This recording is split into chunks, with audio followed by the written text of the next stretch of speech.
Proses sintesis protein. Tahap pertama, transkripsi. Transkripsi merupakan tahap awal di mana terjadi penyalinan sebagian molekul DNA yang terjadi pada nukleus. Transkripsi terbagi menjadi 3 tahapan sebagai berikut. Yang pertama, inisiasi. RNA polimerase memecah sebagian molekul DNA yang berisi segmen-segmen berupa gen.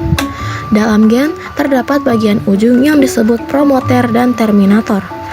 RNA polimerase akan bergerak dari bagian terminator ke promoter untuk memecah DNA. Jika RNA polimerase telah berhasil di bagian promoter, maka proses inisiasi ini selesai. Kedua, elongasi.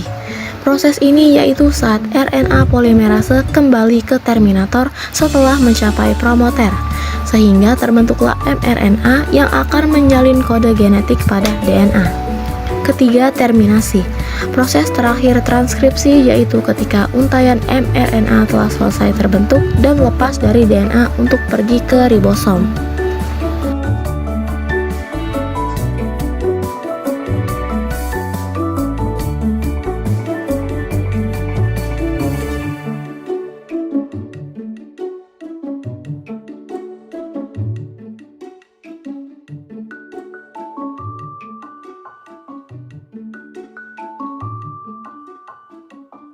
Tahap kedua, translasi.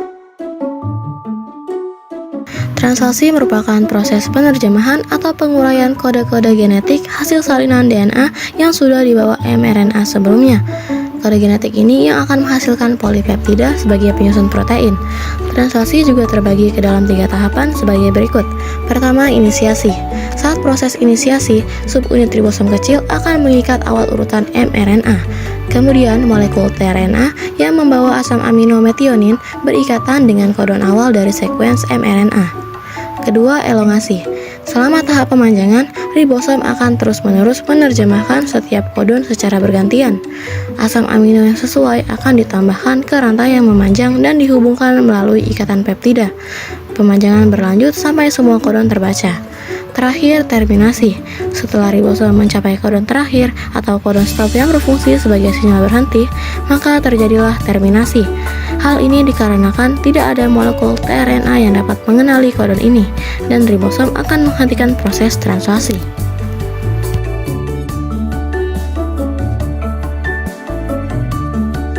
Inilah hasil akhir dari sintesis protein.